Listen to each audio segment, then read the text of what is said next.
ഒരുപാട് ആളുകൾ നല്ല രീതിയിൽ ഭക്ഷണ ക്രമീകരണം നടത്തിയിട്ട് ഹൃദയം സേഫ് ആക്കാൻ വേണ്ടിയിട്ട് നോക്കാറുണ്ട്. പക്ഷേ അങ്ങനെയുള്ള പലർക്കും ഹൃദയത്തിന് പ്രശ്നങ്ങൾ സംഭവിക്കാം, ഹൃദ്രോഗം സംഭവിക്കാം. ഇതിന്റെ ഒരു പ്രധാന കാരണം നമ്മൾ എന്ത് കഴിക്കുന്നു എന്നതിലുപരി എങ്ങനെ കുക്ക് ചെയ്യുന്നു എന്നുള്ളതും വളരെ പ്രധാനപ്പെട്ട ഒരു കാര്യമാണ്. നമ്മൾ ഒഴിവാക്കേണ്ടതായിട്ടുള്ള ചില പ്രത്യേക പാചക രീതികളുണ്ട്. അതെന്തൊക്കെയാണെന്ന് നമുക്ക് നോക്കാം. ഈ പാചക രീതികൾ കുക്ക് ചെയ്യുന്ന സമയത്ത് തന്നെ ടോക്സിൻസ് ഉണ്ടാക്കുന്നുണ്ട്, ഹൃദയത്തെ ബാധിക്കുന്ന ടോക്സിക് പ്രൊഡക്റ്റുകൾ ഉണ്ടാക്കുന്നുണ്ട്. ഇങ്ങനെ കുക്കിംഗ് സമയത്ത് ഉണ്ടാവുന്ന ഏറ്റവും ഡേഞ്ചറസ് ആയിട്ടുള്ള ഒരു കെമിക്കലാണ് അക്രൈലമൈഡ്. ശ്രദ്ധിക്കേണ്ട ഒരു കാര്യം എന്താണെന്ന് വെച്ചാൽ അക്രൈലമൈഡ് എന്ന് പറയുന്ന ഈ ടോക്സിക് കെമിക്കൽ ഭക്ഷണത്തിൽ നമ്മൾ ചേർക്കുകയല്ല ചെയ്യുന്നത്, നമ്മൾ കുക്ക് ചെയ്യുന്ന സമയത്ത് താനെ ഉണ്ടായി വരുന്നതാണ്. പ്രധാനമായിട്ടും ഡീപ് ഫ്രൈ ചെയ്യുന്ന സമയത്ത്, എണ്ണയിൽ മുക്കി പൊരിക്കുന്ന സമയത്ത്, അതല്ലെങ്കിൽ ഭക്ഷണങ്ങൾ ക്രിസ്പി ആക്കാൻ നോക്കുന്ന സമയത്ത്, ബ്രെഡ് ടോസ്റ്റ് ചെയ്യുന്ന സമയത്ത്, ഗ്രില്ല് ചെയ്യുന്ന സമയത്ത് അക്രൈലമൈഡ് രൂപപ്പെടുകയാണ്. അക്രൈലമൈഡ് എങ്ങനെ നമുക്ക് തിരിച്ചറിയാൻ പറ്റും? നമുക്കറിയാം, നമ്മൾ ഫ്രഞ്ച് ഫ്രൈസ് ഉണ്ടാക്കുന്ന സമയത്ത്, അതല്ലെങ്കിൽ ബ്രെഡ് ടോസ്റ്റ് ചെയ്യുന്ന സമയത്ത് ചിലപ്പോൾ ഒരു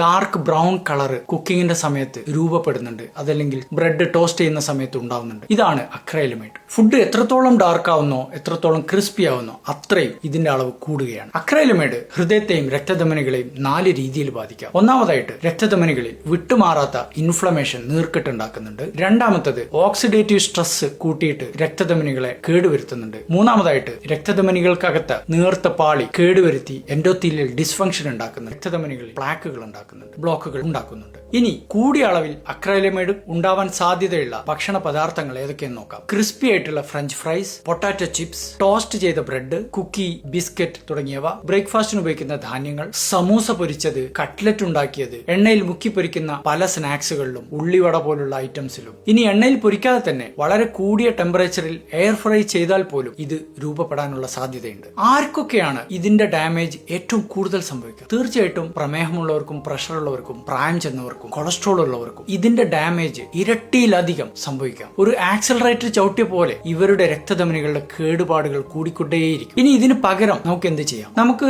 സാധാരണ രീതിയിലുള്ള കുക്കിംഗ്, ബോയിലിംഗ്, സ്റ്റീമിംഗ് എല്ലാം ഉപയോഗിക്കാം. ഇനി ഫ്രഞ്ച് ഫ്രൈസ് ഉണ്ടാക്കുന്നുണ്ടെങ്കിൽ തന്നെ അതൊരു ഗോൾഡൻ കളർ ആവുന്നത് വരെ മാത്രം ചെയ്യുക. ബ്രെഡ് ടോസ്റ്റ് ചെയ്യുമ്പോൾ ഡാർക്ക് ബ്രൗൺ ആവാതെ ശ്രദ്ധിക്കുക. പാക്ക് ചെയ്ത ഫ്രൈസ് ഒന്നും വാങ്ങാണ്ടിരിക്കുക. മറ്റൊരു പ്രധാന കാര്യം, ഉരുളക്കിഴങ്ങ് ഫ്രിഡ്ജിൽ സൂക്ഷിക്കാതിരിക്കുക. ഇത് കുക്കിങ്ങിന്റെ സമയത്ത് അക്രൈലമൈഡ് ഉണ്ടാവാനുള്ള സാധ്യത കൂട്ടുന്നുണ്ട്. അതുപോലെ തന്നെ ഉരുളക്കിഴങ്ങ് മുറിച്ചതിന് ശേഷം കുക്കിങ്ങിന് മുമ്പ് അരമണിക്കൂർ വെള്ളത്തിലിട്ട് വെക്കുക. അങ്ങനെയാകുമ്പോൾ ഈ ടോക്സിൻസ് ഉണ്ടാവുന്നത് 50% കുറയുന്നുണ്ട്. മറ്റൊരു പ്രധാന കാര്യം നമ്മൾ അറിയേണ്ടത് അക്രൈലമൈഡ് ക്യാൻസർ ഉണ്ടാക്കും എന്നുള്ളതാണ്. യൂറോപ്യൻ ഫുഡ് സൊസൈറ്റി അതോറിറ്റിയും WHO സംശയങ്ങൾക്കിടയില്ലാത്ത രീതിയിൽ തെളിയിക്കപ്പെട്ടിട്ടുണ്ട്, കൃത്യമായിട്ട് വാൺ ചെയ്യുന്നുണ്ട്, അക്രൈലമൈഡ് ഹൃദ്രോഗത്തിന് കാരണമാവും എന്നുള്ളത് നമ്മൾ ശ്രദ്ധിക്കേണ്ട ഒരു പ്രധാന കാര്യമാണ്.